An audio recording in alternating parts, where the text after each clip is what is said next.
Bienvenue dans un nouvel épisode du Laboratoire du bonheur. Avec notre projet, nous souhaitons inspirer chacun et chacune à se rappeler que les réponses ne sont pas à l'extérieur de nous, mais déjà là en soi. Il suffit parfois de ralentir pour enfin entendre ce qui est là. Bonne écoute! Bienvenue dans un nouvel épisode du Laboratoire du bonheur. Juste avant de poursuivre, on vous invite à aller vous abonner à nos différentes plateformes si ce n'est pas déjà fait. C'est pas très compliqué. On a Facebook, Spotify et YouTube. J'allais dire Instagram, mais non, on est plus sur Instagram. Donc, Spotify, YouTube et Facebook pour nous suivre et être au courant de nos différents épisodes qui sortent aux 2 semaines. Donc, voilà. Pour commencer aujourd'hui, Marie-Noël, ben là, on est juste nous deux. Oui, c'est un épisode qu'on fait juste nous deux ensemble parce que on voulait aborder un sujet qui t'interpelle parce que tu es à l'origine du thème d'aujourd'hui, si on veut. Oui, Cynthia. Aujourd'hui, on va parler de le mot que j'ai choisi, c'est cerveau. Mais pourquoi le cerveau, Marie-Noël? Explique-nous. En fait, moi, ça m'a toujours fascinée. Hein? J'ai étudié en psychologie, d'ailleurs. Donc, c'est un petit peu de là que ça vient. Mais présentement, tu sais, comme on le sait, je me suis lancée comme préparatrice mentale. Oui, c'est quoi ça fait, une préparatrice mentale? Puis, justement, c'est-tu juste relié, c'est relié à quel domaine, la préparation mentale? Est-ce que c'est pour toutes les sauces? En fait, oui. Moi, je me spécialise spécifiquement avec les athlètes parce que c'est une passion que j'ai là, au niveau du sport, de la performance des athlètes. Toute performance, dans le fond, peut avoir besoin d'un préparateur mental, que ce soit au niveau professionnel ou personnel aussi. En fait, on travaille avec le cerveau, avec toute la magie qui opère dans notre cerveau et qui fait qu'on peut améliorer les performances, que ce soit professionnelles ou athlétiques. Est-ce que c'est vraiment juste relié à des performances ou ça peut être, tu sais, au quotidien, tu veux juste comme mieux comprendre ton cerveau? En fait, les habiletés mentales qu'on travaille en préparation mentale, c'est des habiletés que tu as besoin dans la vie de tous les jours, en fait, là, que ce soit la confiance en soi, l'estime de soi, la résilience, la motivation intrinsèque. Toutes ces habiletés-là, c'est des habiletés qui vont faciliter ta vie au quotidien. Mais c'est sûr que si quelqu'un veut performer, c'est sûr que là, c'est encore plus important, je dirais, de focusser là-dessus.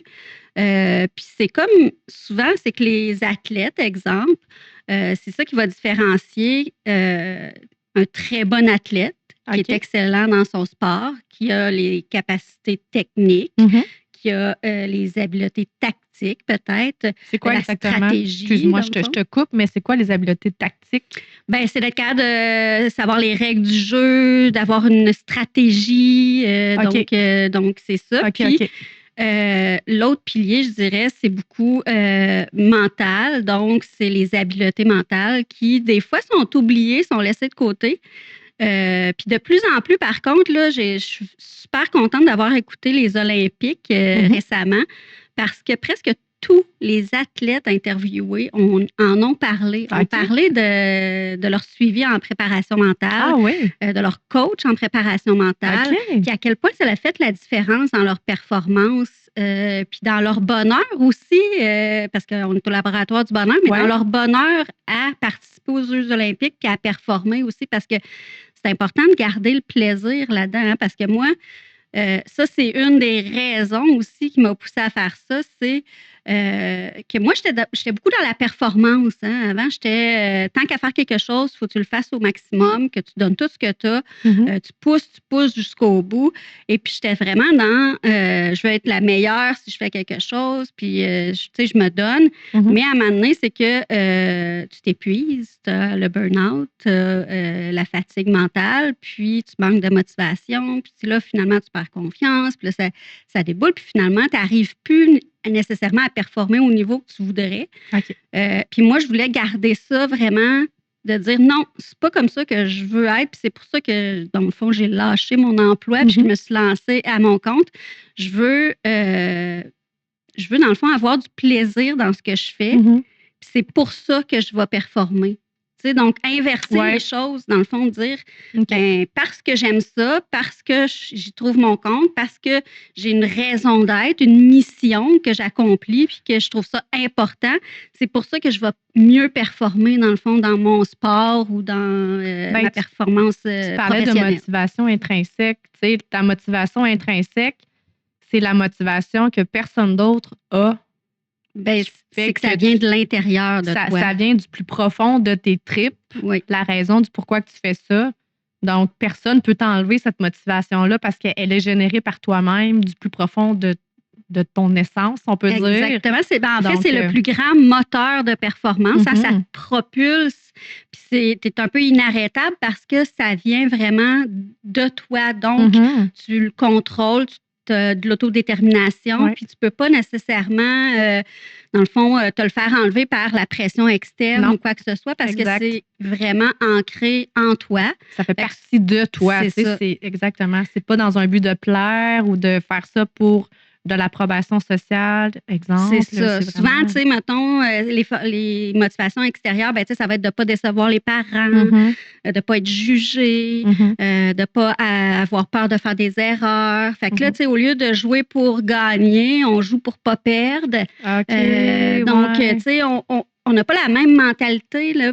Donc, on ne part pas du même point de départ. Fait que c'est beaucoup plus dur à ce moment-là de performer, mais aussi de performer avec le plaisir, tu sais, dans le fond, d'avoir du plaisir dans ta performance, puis d'avoir vraiment du fun à continuer à performer dans ton sport. Puis, fait que je trouve ça vraiment fascinant parce que ça part du cerveau, dans le fond, qui est mon mot, tu sais, puis on avait parlé dans la première saison de la neuroplasticité, d'ailleurs. Oui, avec Pascal. Qui était vraiment... Moi, tu sais, cet épisode-là, je l'avais adoré, puis je me sentais comme dans mon bain, là, tu sais, dans le fond, petit poisson dans l'eau, parce que c'était quelque chose dans laquelle je crois vraiment, puis que j'avais étudié, puis que je trouve fascinant, puis que j'utilise à tous les jours avec les athlètes que j'accompagne. Dans le fond, la neuroplasticité, c'est la puissance du cerveau de reprogrammer, dans le fond, des connexions neuronales qu'on appelle en faisant des nouveaux chemins. Oui. Fait que c'est un peu ça qu'on avait expliqué. Puis c'est vraiment ça qui est intéressant, c'est que ton cerveau, lui, il ne fait pas la différence entre ce qui est réel et ce que toi, tu lui dis. Oui. Donc, lui, si tu te répètes que tu n'es pas bon, que tu as de la misère, que tu as de la difficulté, que tu es jugé par tes coéquipiers, que tes parents ils trouvent que tu es poche, que ton coach t'aime pas, que si, que ça, bien, à ce moment-là, ton cerveau, lui, il te croit. Pourquoi qu'il ne te croirait pas? C'est toi-même qui te le dis. Donc, si tu te répètes tout le temps ce discours interne-là, qui est négatif, bien, c'est comme si tu te programmais vraiment à le croire. Puis là, bien, ça devient ta réalité. Fait qu'effectivement, bien... Donc, je présume que, tu sais, en disant ces mots-là puis ces phrases-là dans ta tête, bien, veux pas, ça crée un blocage dans tes mouvements parce que, comme tu es principalement en sport, j'imagine que, tu sais, il y a comme une inhibition de tes mouvements sportifs tu sais, parce que si, mettons, tu te dis que tu n'es pas bon, ben est-ce qu'inconsciemment, tu vas t'empêcher d'être bon physiquement dans ton sport parce que dans ta tête, c'est ça que tu dis? Bien, c'est que le corps et le cerveau sont intimement reliés, là, on s'entend, tu peux pas nier le lien entre les deux, là. Donc, ils travaillent ensemble. Et là, c'est comme si ton cerveau travaillait contre ton corps au lieu de travailler avec ton corps. Fait qu'effectivement, c'est que ça fait qu'au bout du compte, c'est sûr que quand tu es stressé, si tu te dis que t'es poche ou quoi que ce soit, tu manques de confiance en toi puis tu es stressé, tu fais de l'anxiété de performance qu'on parle, bien, veux pas, ton corps, il devient plus crispé. Hein? Quand on est stressé, tu sais, nos trapèzes sont serrés, notre cou est crispé, on ne tient plus notre bâton de hockey de la même façon, nos gestes sont différents, notre fréquence cardiaque, elle peut être plus haute, ce qui fait qu'on ne respire pas de la même façon. Fait qu'effectivement, que tout ça découle du fait que toi, tu viens de ta dire... pensée. de ta pensée que tu as dans ton discours interne, puis que ton cerveau te croit, que c'est la réalité. Alors, ton corps, lui, n'est plus prêt à performer à ce moment-là. OK. Puis là, ça affecte effectivement tes performances au niveau physique, là, effectivement. Ouais, OK. Donc, c'est aussi poussé que ça. Fait que c'est ça qui est comme fascinant. C'est vraiment tout en nuances, mais tu sais, tu l'expliques, puis je le comprends. Puis tu sais, moi, le cerveau, il y a 1 an, en mars 2025, je me suis inscrite à une formation avec Guillaume Duluth. Je ne sais pas s'il y en a qui le connaissent. Puis c'était une formation d'1 an, donc qui se termine bientôt. Puis on a abordé justement, c'était question du cerveau, comment que le cerveau fonctionne, comment que la psychologie humaine fonctionne, la puissance du cerveau dans nos actions quotidiennes. Puis je me suis découvert une passion aussi, tu sais, bien que je sois, comme tu dirais, olé olé puis spirituelle, mais tu sais, n'empêche que les deux mondes me fascinent, autant le cerveau parce que ça va bientôt faire 1 an la formation, puis tu sais, il y a tellement de contenu là-dedans que là, je comprends mieux le cerveau, puis je me sens encore plus puissante de tout savoir comment que le cerveau fonctionne, puis les impacts que ça peut avoir sur mon humain, de comprendre l'anxiété aussi, comprendre comment que le cerveau fonctionne en situation d'anxiété, puis pourquoi, puis ci, puis ça, puis c'est puissant, là. Honnêtement, là, je trippe. Fait que je te comprends de tripper là-dessus parce que moi aussi, tu sais, j'ai commencé à tripper, fait que... C'est ça, tu sais, c'est comme on disait, tu sais, c'est que c'est tellement puissant parce que le cerveau, lui, il est là comme aussi pour te protéger. Hein. Ouais. Dans le fond, le but numéro 1 il veut pas système que tu nerveux, c'est de t'empêcher de souffrir. Ouais. Alors, lui, il va t'empêcher d'aller dans ta zone d'inconfort. Puis on s'entend que souffrir, c'est pas juste physique, là. Non. C'est émotionnel, toutes les souffrances. C'est physique, c'est psychologique, c'est toutes les petites souffrances que l'humain peut vivre. Le cerveau, lui, ne veut pas avoir mal.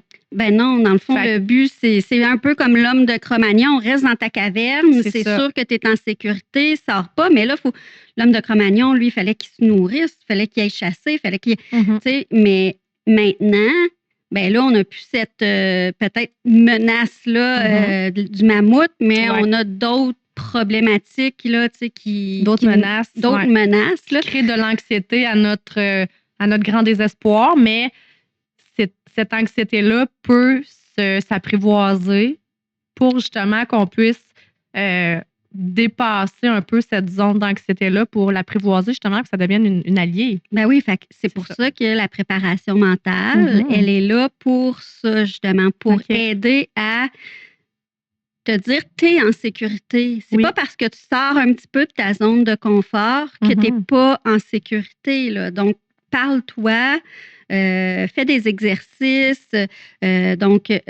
pour te démontrer à ton cerveau, encore là, parce que tu lui parles, mais que c'est pas dans cette zone d'inconfort-là que tu es en insécurité. Hein, parce que si on ne sort jamais de notre zone de confort puis qu'on reste tout le temps dans la même zone dans laquelle on est en sécurité à 100%, ben, on ne fait pas de nouvelle expérience. Non. On n'apprend pas parce que c'est dans la zone d'inconfort qu'on fait des nouveaux apprentissages. Parce qu'à chaque fois qu'on apprend quelque chose de nouveau, c'est inconfortable au départ parce que tu n'es pas bon nécessairement dans ce que tu commences à faire. T'sais. Fait que l'athlète, c'est la même chose. S'il essaie un nouveau mouvement, un nouveau jeu, s'il y a des nouveaux coéquipiers, c'est la même chose. C'est comme il sort de sa zone de confort.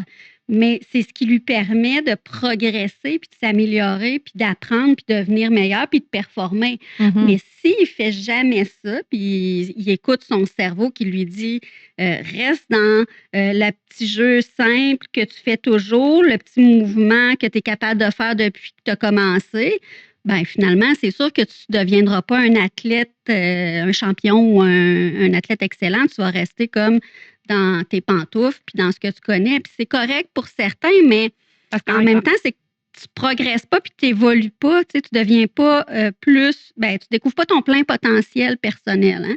Oui, parce qu'en quelque part, je présume, là, corrige-moi si je me trompe, tu sais, l'athlète ou l'humain, mettons, qui qui fait tout le temps les mêmes comportements, qui reste dans sa petite zone de confort, ben là, il se sent valorisé parce que tout ce qu'il fait, ça marche tout le temps. C'est comme tout le temps bon. Ben, fait que là, s'il sort un petit peu, ben là, il y a comme le risque qu'il soit pas bon. Fait que là, il y a comme le risque qu'il se fasse juger parce qu'il est pas bon. Fait que là, ça va créer peut-être une douleur émotionnelle. Oh non, finalement, je suis poche. Oui. Pourquoi j'ai fait ça? Fait que là, il va vouloir revenir, j'imagine, dans ses anciennes habitudes. Ben, c'est oui et non. Okay. Parce que c'est oui au début. C'est sûr que quand tu restes tout le temps dans ta zone de sécurité, dans ta zone de confort, dans ce que tu es capable de faire puis ce que tu maîtrises, ben oui, à un certain niveau, tu vas être capable de faire ce que tu as accompli. Fait que, au début, ça va être crime, je suis bon, je suis capable. Oui, c'est ça. Je suis dans ma zone de confort, je performe là-dedans. Mais au bout du compte, tu vas voir les autres qui continuent à évoluer. À un moment donné, tu vas atteindre un plafond. Tu vas atteindre ton plafond, puis tu vas te dire, OK, mais là, ta confiance va être affectée parce que les autres continuent à progresser, mais toi, tu restes là, donc tu t'améliores pas. Fait que c'est sûr que ta confiance, elle va devenir affectée. Ta motivation aussi, parce que toujours faire la même affaire, c'est un peu plate au bout du compte. Fait que là, tu vas devenir dans la répétition, dans la routine, puis à un moment donné, ça devient comme ennuyeux. Puis quand quelque chose est ennuyeux, ben tu es moins motivé à le faire. Fait que là, finalement, tu deviens moins motivé à faire ton sport. Fait que, tu sais, c'est comme un cercle vicieux. Si tu restes tout le temps là-dedans, c'est pas vrai qu'au bout du compte, tout va bien, là. C'est pas vrai. Parce que tu arrives comme dans un point d'inertie, je dirais, où ce que tu te mets plus en action parce que il n'y a plus de récompense nécessairement parce que c'est pas quelque chose que tu trouves vraiment une récompense à faire parce que c'est quelque chose que tu as déjà acquis. Si tu l'as déjà acquis, tu peux pas tout le temps constamment être récompensé pour la même affaire. Il faut que tu sortes un petit peu de ta zone de confort. Fait que c'est comme si effectivement au début, ça peut paraître confortable puis positif. Mais rapidement, je pense que ça peut être contre-intuitif dans le sens que tu travailles contre toi encore là, contre ton cerveau parce que tu essaies d'y faire croire quelque chose, mais finalement, au bout du compte, tu vas te démotiver, tu n'auras plus. Puis tu sais, ça prend un certain niveau d'anxiété puis de stress qu'on appelle là, un stress positif. Puis moi, j'aime ça des fois faire la différence entre dire je fais de l'anxiété de performance, je suis stressée, puis un certain niveau d'excitation. Tu sais, souvent, je dis à mes athlètes, tu sais, quand tu regardes une game de hockey, mettons, souvent, tu vois pendant l'hymne national, les joueurs ils shake ou ils sautent, tu sais, ils se préparent, là, leur corps est actif. C'est une façon d'activer, puis c'est une façon aussi de faire sortir l'énergie, le stress, pour vraiment se préparer à performer parce que c'est pas nécessairement un mauvais stress, c'est un stress qui donne de l'énergie. Hein? Donc, tu transformes ce stress-là en énergie constructive à travers ta performance. Fait que, une sorte de canalisation. Ben oui, tu canalises ton énergie de la bonne façon. Fait qu'un certain niveau de stress. Fait que si tu restes tout le temps dans ta zone de confort, tu n'auras pas ce stress-là ou cette excitation-là qui fait que ça te pousse à performer puis à t'accomplir. Fait que non, oui et non, tu sais, c'est ça. C'est pas totalement aidant de rester toujours dans sa zone de confort. En fait, je pense au contraire que ça peut, à long terme, nuire vraiment à toi en tant qu'humain. Puis c'est pour ça que si tu veux vraiment découvrir ton potentiel, il faut que tu sortes de ta zone de confort, puis il faut que tu te challenges, puis il faut que tu essaies des nouvelles affaires, puis il faut que tu te pousses. Mais ça peut paraître épeurant des fois. Fait que c'est pour ça que la préparation mentale, ben ça te prépare à avoir tous les outils pour te dire constamment, je suis en sécurité, mais je pousse un peu plus loin, mais je suis en sécurité, mais je pousse un peu plus loin. Alors là, ton seuil de tolérance à l'inconfort, puis aux difficultés, puis augmente. Tu sais, ton seuil de tolérance au stress augmente. Puis là, ta résilience aussi augmente. Fait que finalement, tu repousses tes limites, puis tu t'arrives à performer. Puis de plus en plus, ta zone d'inconfort est repoussée. Fait que, tu sais, c'est comme ça que tu as te dis, ben non, regarde, je suis encore dans ma zone de confort malgré que tranquillement, j'ai repoussé mes limites. Ma zone de confort s'agrandit. Fait que c'est pour ça que là, tu progresses parce que tu es capable de repousser tes limites grâce à la préparation mentale. Parce que en fait, c'est qui tu deviens. C'est comme, tu sais, ton cerveau, il est comme tellement puissant que si tu lui dis que tu es capable, si tu lui dis constamment des mots inspirants, des intentions positives, du discours positif, et puis que tu le rassures, ben, il va te permettre d'aller plus loin, puis il va te permettre de devenir champion, il va te permettre de devenir excellent, puis de performer. Puis c'est là que la préparation mentale est importante. Puis avant, c'était vraiment négligé, puis la plupart n'en faisaient pas. Hein, là, si je recule, mettons, 10, peut-être 20 ans, c'est même pas quelque chose qu'on parlait, Ah là, non? qu'on avait. Non, là, OK. C'était même en tout pas cas, c'était pas populaire. Là, si tu demandais aux athlètes, là, ben, mon oncle il a joué au hockey là, dans la Ligue nationale. Bon, je dirais que ça fait plus que 20 ans, là, mais ça fait des années. Puis dans ce temps-là, ben, en fait, les athlètes ne s'entraînaient même pas nécessairement physiquement autant qu'ils s'entraînent maintenant.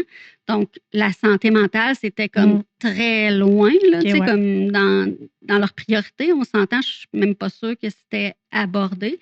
Maintenant, ben, qu'est-ce qu'on a vu aux Olympiques? Ben là, on est comme crème.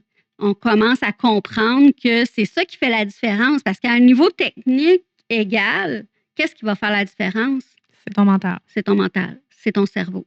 Fait que si toi, tu veux vraiment repousser tes limites puis devenir un athlète de haut niveau, ben, si tu veux te donner vraiment tous les outils, ben, il faut que tu inclues la préparation mentale, le mindset, le coaching à ton entraînement. C'est un entraînement, en fait, c'est vraiment ça. Tu entraînes ton cerveau puis tu entraînes ta santé mentale à performer sous pression aussi, hein, parce que c'est stressant, là. Tu es aux Olympiques ou tu es à 7e match de Coupe Stanley. C'est sûr que tu vas être stressé, mais.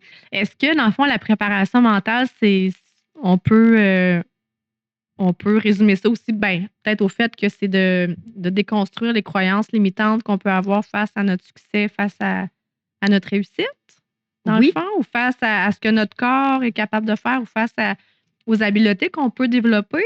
Ben, c'est détruire. Oui, c'est détruire un peu nos croyances limitantes parce que, ben, pas ça le dit, là, croyances limitantes, c'est ce qui te limite, ce qui te bloque, dans le fond. Là. Puis c'est justement ce que tu te dis dans ton cerveau qui est négatif. Puis ça peut être des fois, mettons, juste une idée préconçue. Tu sais, mettons, exemple, moi, ma limite, ça peut être de dire... moi, j'ai toujours vu que ceux qui gagnaient, puis tout ça, il y avait des gros égos, puis il y avait de l'air fraîchier, puis, tu sais, moi, je veux pas être de même, là. OK, mais si pour gagner, ça prend de la confiance en soi, puis ça prend d'avoir du guts, puis d'être comme... Du leadership. Du leadership, puis tu sais, de prendre sa place. Une prestance, oui. Ben là, si toi, tu trouves que tu veux pas devenir comme ça, est-ce que ça te bloque à un certain niveau? Ben oui, parce que si lui, il juge les gens qui gagnent parce qu'ils ont un gros ego, exemple, ben là, lui, si il se rend à ce point-là, ça l'implique nécessairement que les gens vont le juger parce qu'il... Ben oui, puis au départ, il se juge lui-même de vouloir devenir comme ça. Exact. Donc, moi, je peux pas me permettre ça. Je peux pas me permettre d'être comme ça. Fait que, fait que ça aussi, il faut qu'on le débloque. Il faut qu'on accepte que pour devenir un athlète de haut niveau, ça prend certaines... Oui, ça fonctionne pour tous les types de croyances qu'on a. Tu sais.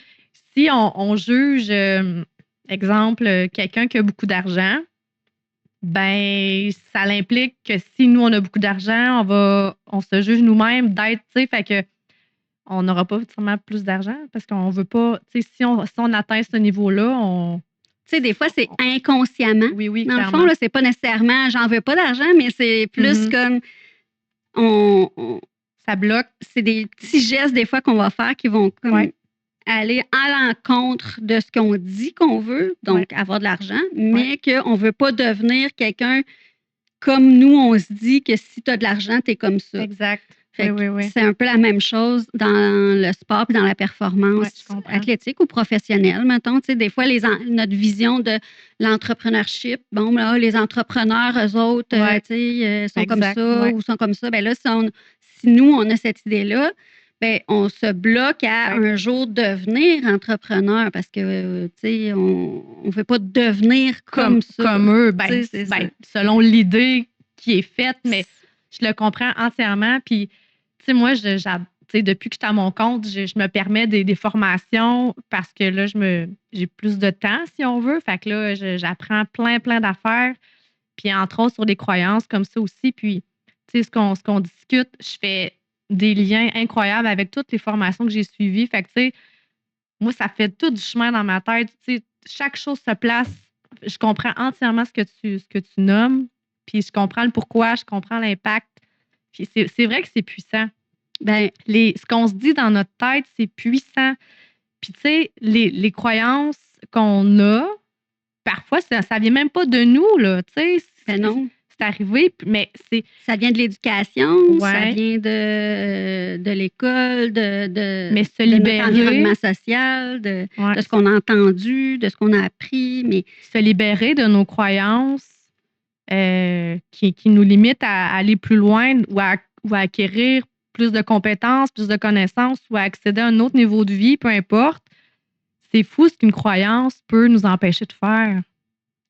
Oui. Juste en étant conscient, mais pourquoi tu veux, tu sais, souvent c'est le jugement, j'ai l'impression, tu sais, si on juge quelqu'un d'être comme ça ou d'avoir ça implique que nous, non. Ben, si tu juges quelqu'un à cause de comment il est, ben, c'est sûr que toi, tu ne veux pas ressembler à ça. En fait. Tu dis, je peux pas, parce que là, ça m'implique c'est comme une dissonance cognitive, là, dans le sens que ça serait pas logique. Mm-hmm. Mais là, il faut que tu questionnes, mais pourquoi tu as cette croyance-là? Pourquoi tu penses que si tu deviens comme ça, premièrement, ça se peut que toi, tu deviennes entrepreneur ou champion ou athlète et que tu ne sois pas comme ça. Mm-hmm. OK, ça se peut. Ouais. Mais ça se peut aussi que tu découvres que finalement, être comme ça, ça a des avantages aussi. Hein? Attends un petit peu. Ça m'apprend certaines choses, puis ça me permet certaines choses. Fait que finalement, c'est pas tout à fait négatif. Mm-hmm. Puis aussi, c'est comme si on s'arrête tout le temps au jugement des autres, à la pression, dans le fond, qu'on a en société, ou ben, ça fait que, encore là, c'est une façon de ne pas bouger. C'est une façon de rester dans sa zone de confort. Puis c'est une façon aussi de se dire, ben, je suis mieux de rien faire que d'aller vers ça, tu sais, dans le sens. Fait que c'est vraiment comme, c'est un blocage que tu as. Puis là, il faut questionner, mais c'est d'où ça vient, cette croyance-là? Puis après ça, le défaire cette croyance-là, puis de voir, ben, OK, mais si tu deviens comme ça, cette personne-là, là, qu'est-ce qu'elle t'a apporté? Qu'est-ce qu'il y a de positif? Tu sais, que peut-être, tu sais, toi, tu dis, elle a un gros ego, mais qu'est-ce qu'elle t'a appris? Qu'est-ce que, tu sais, mettons, c'est sûr qu'il y a des avantages. C'est quoi les avantages? C'est quoi les bénéfices? C'est quoi les. Fait que là, tu réalises que finalement. Tu as plus d'avantages que d'inconvénients à, exemple, atteindre ce que tu souhaites atteindre. Fait que là, tu te dis, OK, mais finalement, c'est pas si pire. Fait que là, tu défais ta croyance limitante, tu défais le blocage, puis tu te permets de devenir champion ou devenir un athlète élite ou quoi que ce soit. Donc, fait que ça, c'est une des choses qu'on fait aussi là, en préparation mentale, effectivement. Puis il y a aussi les blocages physiques. Hein, moi, j'ai été beaucoup en gymnastique. Je suis une ex-athlète de gymnastique de compétition. Puis j'ai entraîné pendant longtemps aussi la gymnastique. Puis en gymnastique, c'est le genre de sport que tu peux souvent avoir des blocages, dans le fond, des blocages mentaux, mais qui fait que ça fait que tu n'es plus capable de faire un certain type de mouvement, exemple, parce que tu as peur. Mais c'est pas nécessairement rationnel parce que tu l'as fait tellement de fois, ce mouvement-là, tu t'es pas blessé, mais là, finalement, en ce moment, tu n'es plus capable de le faire. Puis là, faut comme découvrir pourquoi, qu'est-ce qui fait que ça bloque. Est-ce que... fait que là, ça aussi, tu sais, c'est un autre partie du rôle d'un préparateur mental. Mais là, j'ai une question qui me vient, là.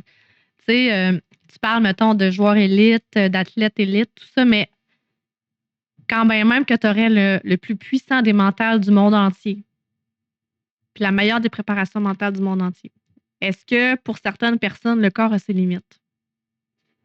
Bien, c'est sûr que si tu fais juste travailler ton mental, puis que tu ne travailles pas ta technique puis ta tactique, ben ça se peut que non, tu ne deviennes pas l'athlète. Tu sais, faut que... Mais est-ce que les deux combinés, tu sais, mettons que deux personnes égales, ils travaillent égal, ils n'auront pas le même talent en bout de ligne, là. Penses-tu? Bien, c'est sûr qu'il y a certains corps, certaines personnes qui sont plus athlétiques que d'autres.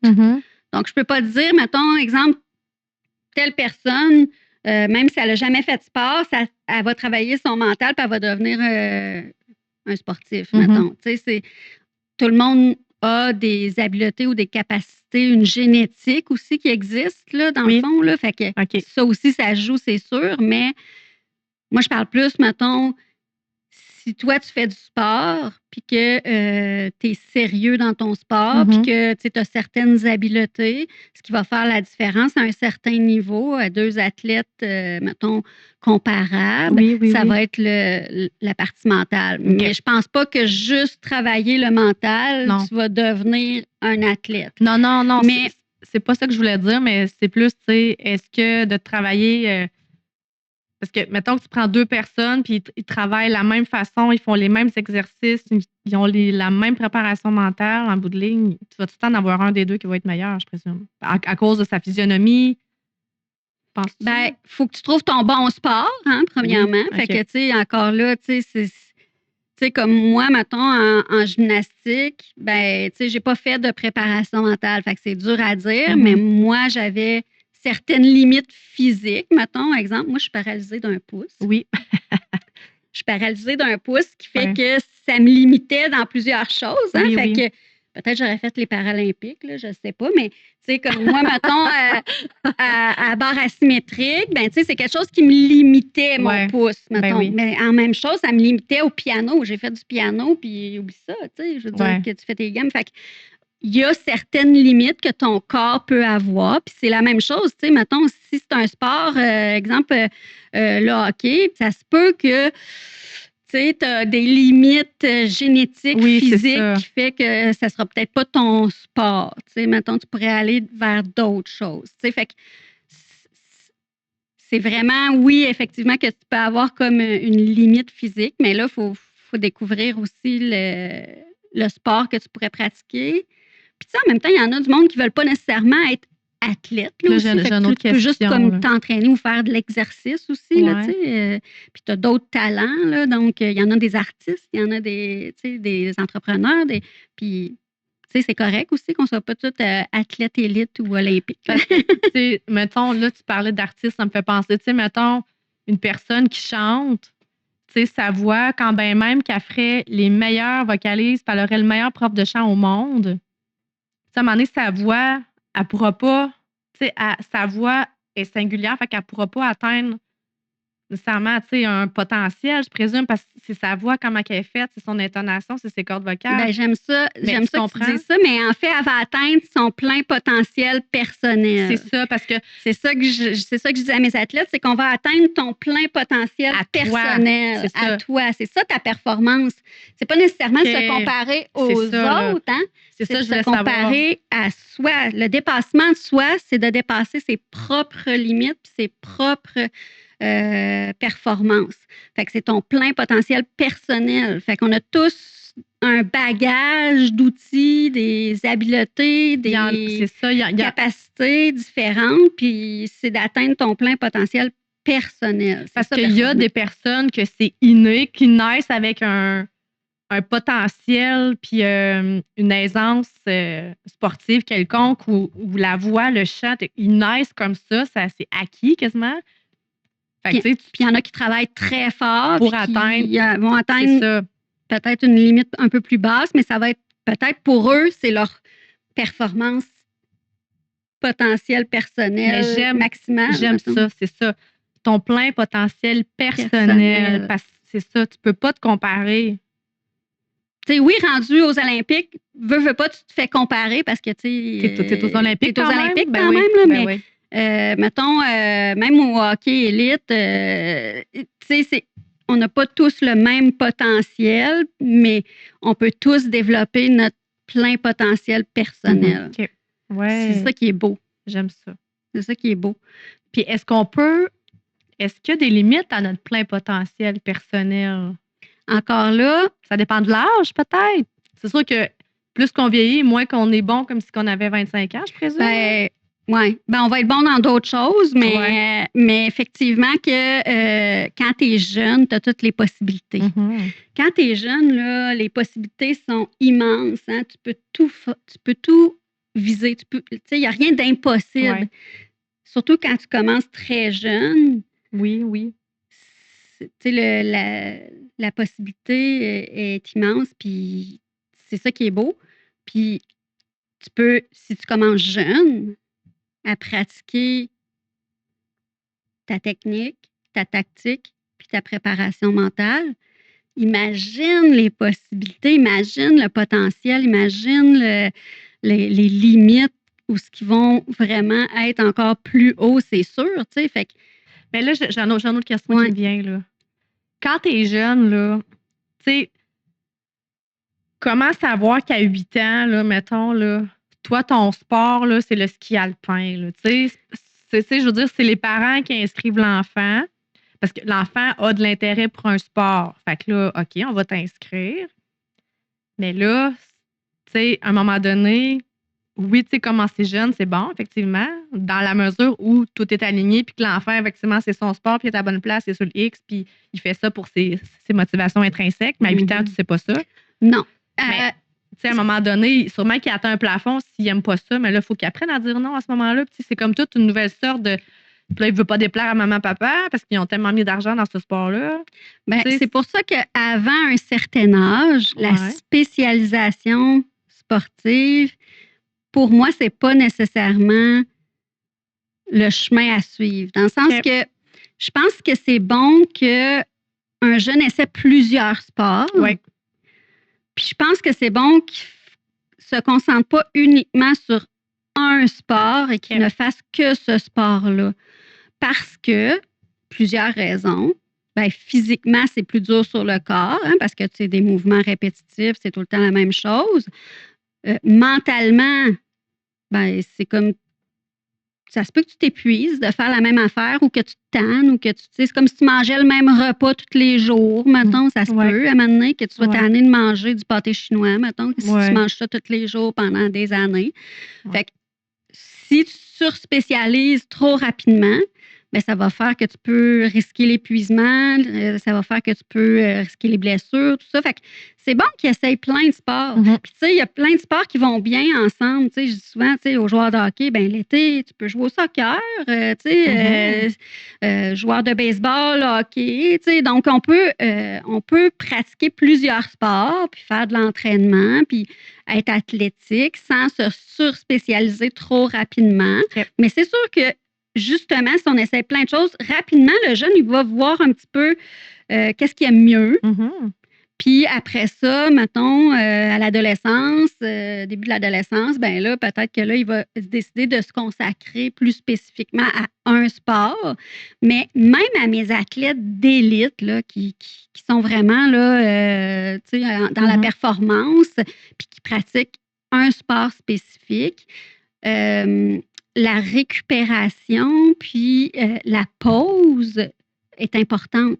Tu sais, je dis, ça fait partie de ton entraînement de dire qu'il va y avoir quelques semaines où ce que tu ne vas pas mettre tes patins, où ce que tu ne vas pas penser au hockey, où ce que tu vas faire d'autres choses. OK. Va t'amuser, va t'entraîner au gym si tu veux, c'est correct, mais fais quelque chose de différent pour justement brasser la soupe, mais aussi se dire, ben, tu sais, je me change les idées, je pense à d'autres choses. Ben, tu récupères ton énergie physiquement et psychologiquement, mais aussi, c'est que, ben, tu vas peut-être t'ennuyer de ton sport.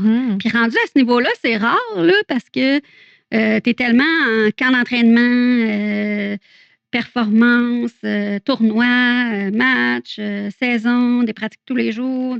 Fait qu'à un moment donné, tu viens que c'est tellement routinier ou c'est tellement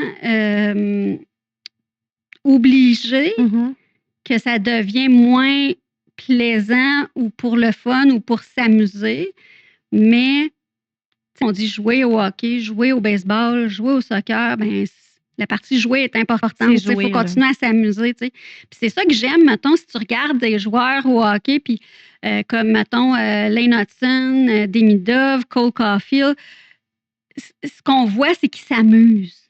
Ils sont dans la Ligue nationale, là, ils performent, ils sont bons, là. Mais surtout, ils s'amusent. Ah, tu sais, moi, je sais pas. Ouais. Mais en tout cas, certains auditeurs vont le savoir, là, mais c'est ça qui fait la beauté de la chose, c'est qu'ils sont à un niveau très élevé, mais ils ont la capacité d'être encore un enfant puis de jouer au hockey. Fait que c'est ça qui est si on fait une surspécialisation trop rapide, si on s'écœure, ben on peut abandonner, mais c'est qu'aussi on a pu s'amuser puis de jouer. Fait qu'on vient que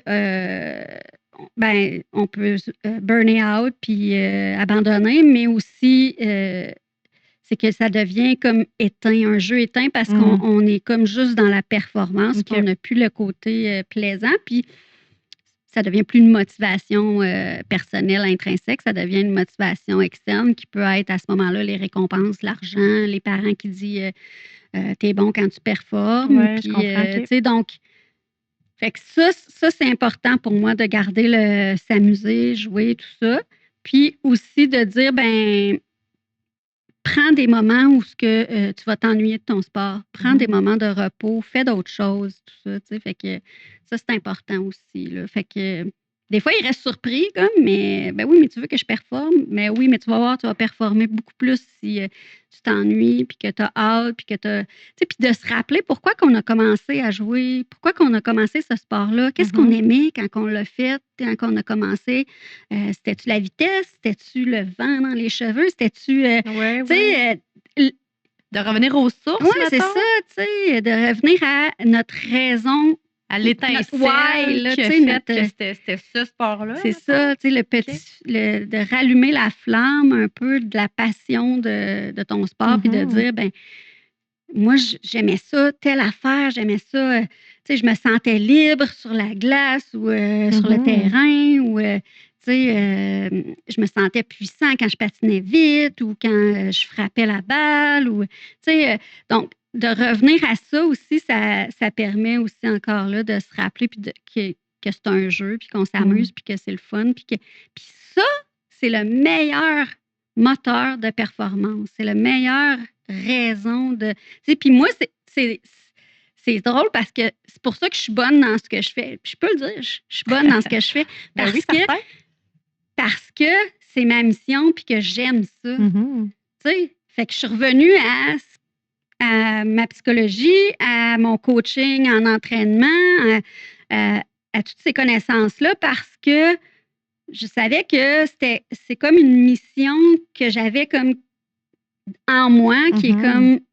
C'est ça qui fait que je suis bonne, parce que j'aime ça. Genre, tu sais, fait que c'est la même chose pour un athlète. Fait qu'il faut continuer à aimer ça. Mais tu sais, je te vois aller, puis tu sais, je sais tout ton parcours que tu as eu, puis tout ça, puis je te trouve belle à voir parce que je sais que tu es à ta place, puis le sport, tu as toujours trippé là-dessus. Puis là, tu fais ça, Imagine, tu sais, c'est ma vie, là, je vis de ça, puis c'est comme, j'ai pas l'impression de travailler, moi, là. Ben, moi, en tout cas, je te sens à ta place. Tu sais, ça fait déjà 4 ans peut-être qu'on se connaît. Ouais. Puis là, tu sais, le changement que tu as fait, puis tout ça, mais moi, je te trouve à ta place. tu sais, c'est ça que ça vient pas de nulle part, hein. Ça vient de, Ça vient de justement, toi. tu sais, ça vient de c'est quoi que j'aime dans la vie? C'est quoi mes passions? C'est quoi mes connaissances que j'ai acquises? Parce que j'en ai fait plein de choses, là. J'ai passé un parcours, là, très sinueux, là, si on peut dire, là. Tu sais, comme j'ai étudié en psychologie à l'université. Je m'intéressais beaucoup à ce moment-là à la neuropsychologie, à la psychologie de la motivation, à la psychologie sportive. Mais, tu sais, ça m'a amené après ça, j'ai déménagé aux États-Unis, tu sais, fait que j'ai resté comme 7 ans aux États-Unis. Ben, ça m'a appris quoi? Ça m'a appris à être bilingue totalement, hein, fait que ça, c'est le fun aussi dans ma pratique parce que je peux avoir des athlètes anglophones aussi. Après ça, quand je suis revenue, ben là, tu sais, moi, j'avais été entraîneur de gymnastique pendant plus que 10 ans. J'ai mes formations, certification de coach national, tout ça, PNCE. Puis, ça faisait longtemps que je n'avais pas travaillé, tu sais, parce que j'ai eu mes filles aux États-Unis. Donc, je suis restée à la maison avec eux autres pendant un bout. Je ne pouvais pas travailler. Fait que quand je suis revenue, ça faisait longtemps que je n'avais pas travaillé en psychologie. Fait que là, tu sais, quand ça fait longtemps que tu n'as pas fait quelque chose, tu doutes un peu. Fait que là, tu te dis, ouais.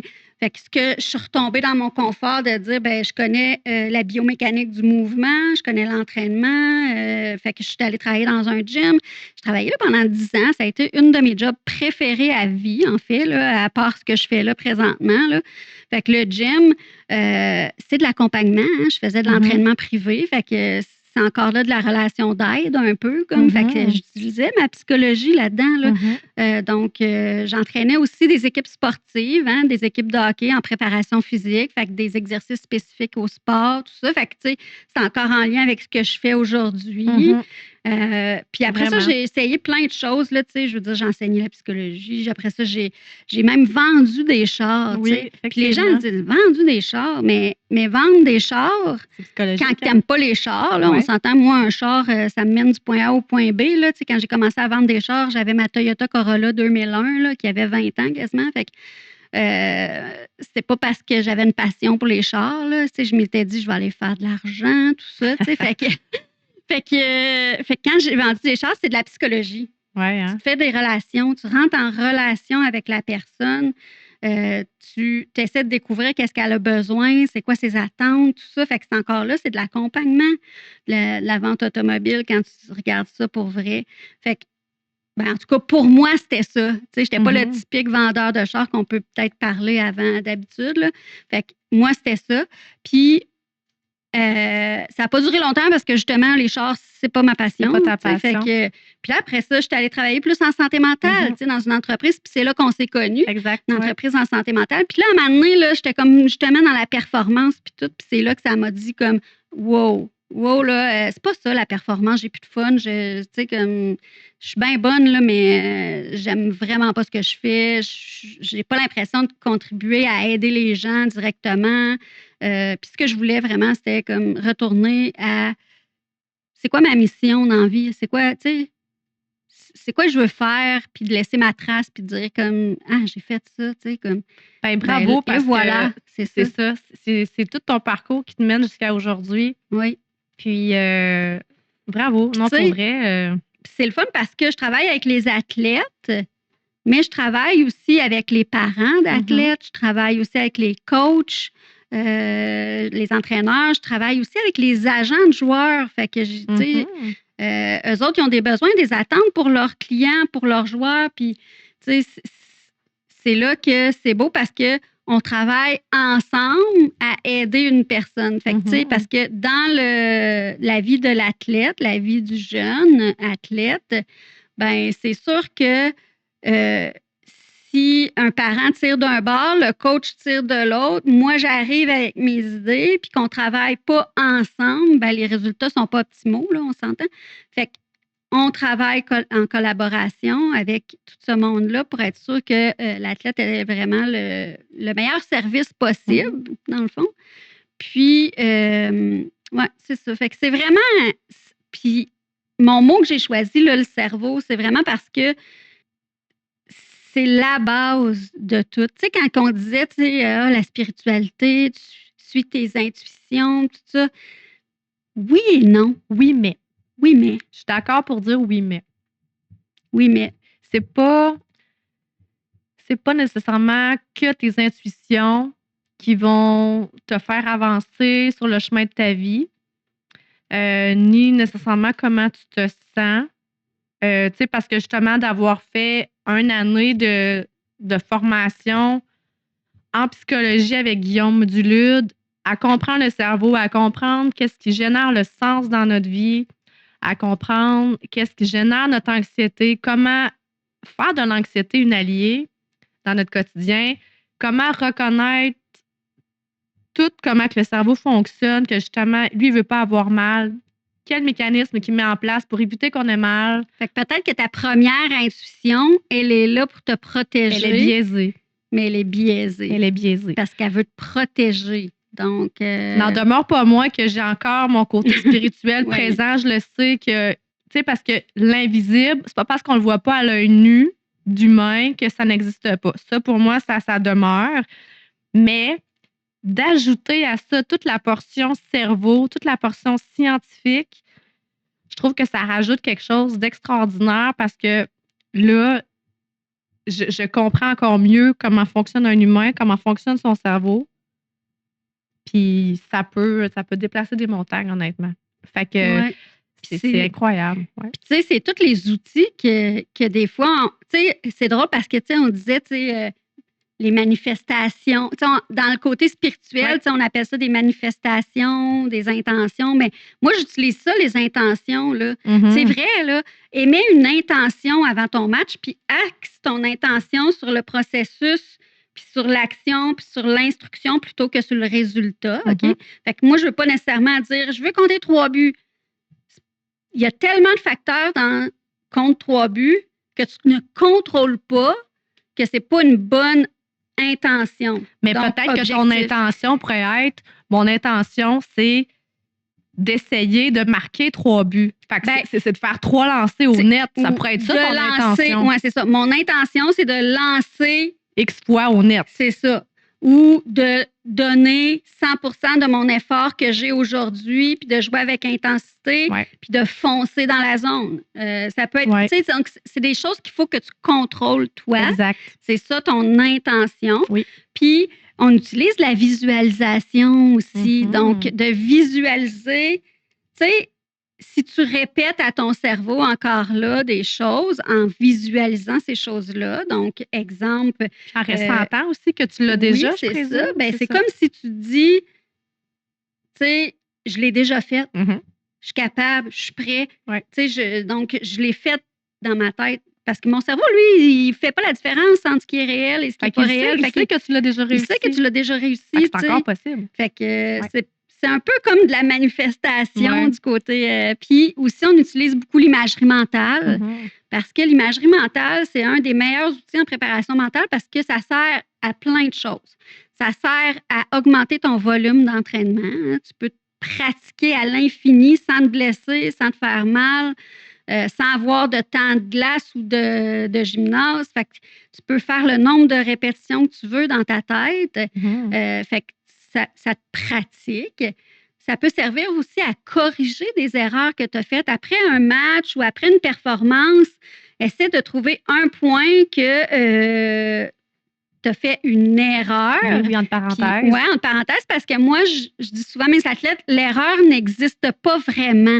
Tu sais, c'est pas une erreur, c'est une opportunité d'apprendre, c'est une opportunité de changer de technique, faire un geste différent, essayer une option différente dans ton jeu. Fait que dans le fond, l'imagerie mentale, c'est que tu repasses la scène du jeu dans ta tête, mais tu la corriges, tu trouves la solution différente pour que finalement le résultat soit différent. Fait que ça aussi, tu sais, puis aussi, c'est de...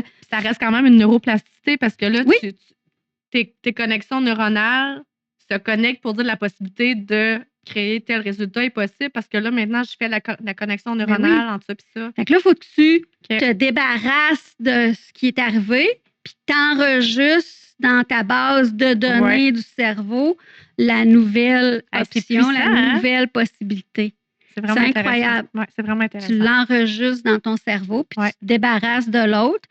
Puis c'est comme si ton cerveau, lui, l'avait fait. OK, il comprend. Puis ça va être dans tes options. Puis À un moment donné, tu t'en rendras même pas compte, puis sur le jeu, oups, tu vas le faire.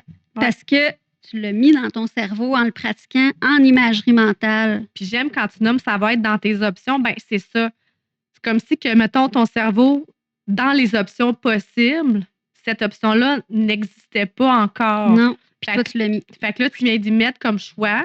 Là, tu peux faire ça comme option. Fait que là, il sait qu'il peut choisir là-dedans quand sera le bon moment pour, exemple, mettre en pratique. Puis ça devient comme un automatisme. Fait que quand tu auras une décision rapide à prendre, ben, que ça, cette option-là est là.